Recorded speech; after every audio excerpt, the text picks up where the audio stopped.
আজ কত মানুষ কোরআনের রেফারেন্স দেয় সংসদে দাঁড়িয়ে, অথচ এই চারটার একটাও মানে না। আমি নিজে তাকে প্রমাণ করবো, আসেন আপনি যদি আমার সামনে শুদ্ধ করে কোরআনে কারিমের একটা সূরা পড়তে পারেন, আপনাকে আমি মিষ্টি খাওয়াবো। অথচ রেফারেন্স দিচ্ছে কোরআনের, মনে হচ্ছে আল্লামা হয়ে গেছে, স্বামী আর স্ত্রী বানিয়েছে কোন মিস্ত্রি। এক নাম্বার তো পেলাম না। দুই নম্বরে কোরআনে কারিম বুঝবে, শুধু আয়াত পড়ে লাকুম দীনুকুম ওয়ালিয়া দিন, লা ইকরাহা ফিদ্দিন, অথচ আয়াতের বাংলা অর্থও যদি সঠিকভাবে বলতে পারে, আমি মিষ্টি খাওয়াবো। বাংলাটাও পারে না।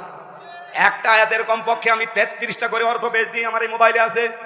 কয়টা বলতে পারবেন আপনি? লা ইকরাহা ফিদ্দিন, দিনের ব্যাপারে বাড়াবাড়ি নেই। লাকুম দীনুকুম ওয়ালিয়া দিন, তোমার ধর্ম তোমার, আমার ধর্ম আমার। এটা কি বুঝেছেন আপনি? 33টা অর্থ করা লাগবে এক একটা আয়াতের। আপনি আন্দাজে একটা আয়াত পড়ে বাংলা অর্থ জানা নেই, আগা নেই, মাথা নেই বলে দিলেন। কোন আয়াত থেকে রেফারেন্স দিতে হলে কমপক্ষে উসুলে তাফসীরের মূল নীতি হচ্ছে তার আগের আয়াত পরের আয়াতের সাথে সম্পর্ক আগে বলা লাগে। যারা আলেম আছে জিজ্ঞাসা করেন তো, উসুলে তাফসীরের মূল নীতি 15টা, এর 9 নাম্বার নীতি হচ্ছে আগের আয়াত পরের আয়াতের সাথে রিলেটেড কি আছে এটা আপনাকে আগে জানা লাগবে। আপনি কোন কারণে লাকুম দীনুকুম ওয়ালিয়া দিন ফতোয়া দিতে যান? এদেশে বহু মানুষ এই ফতোয়া দিতে গিয়ে ধরা খেয়েছে। হাসিনা একবার বলেছিল লাকুম দীনুকুম ওয়ালিয়া দিন, রাহুল বুখারী। এটা বলে না, আয়াত পড়ছে কোরআনের, দলিল দিচ্ছে বুখারীর। 3 নাম্বারটাও নেই, আপনি মেনেও চলেন না। আপনার 3.5 হাত বডির ভেতরে ইসলাম নেই। এক কথা বলেন না কেন? আপনি তাকান, তার 3.5 হাত বডির ভেতরে ইসলাম আছে, তার পরিবারে ইসলাম আছে, তার স্ত্রী দেখলে শয়তান পর্যন্ত লজ্জা পায়।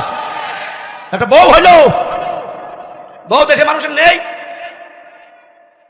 চাঁপাইনবাবগঞ্জের জন্য বদনাম একটা, কি বউ গো, আমি নিচে নামলাম না।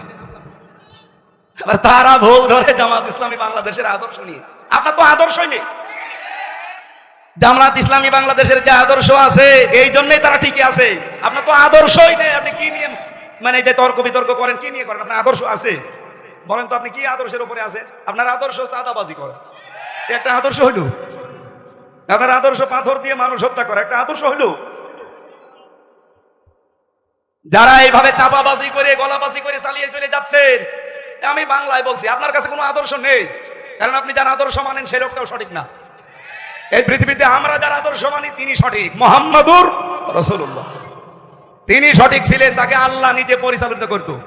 তাছাড়া বাংলাদেশে আর যাদের আদর্শ আপনারা কেউ মেনে চলে, আবার বুক ফুলিয়ে বলেন আমি অমকের সৈনিক, আপনারও নেতাই তো ঠিক নেই। তার যে 70 বছরের জীবন, এই গ্যারান্টি কেউ দিতে পারবে যে জীবনে কোনোদিন জেনা করিনি, কোনোদিন জীবনে একটা মিথ্যা কথা বলিনি? এক কথা বলেন না কেন? তা আমরা যারা আদর্শ প্রচার করি, কায়েম করতে চাই, গ্যারান্টি আমরা দিতে পারি। ওয়া ইন্নাকা লা আলা খুলুক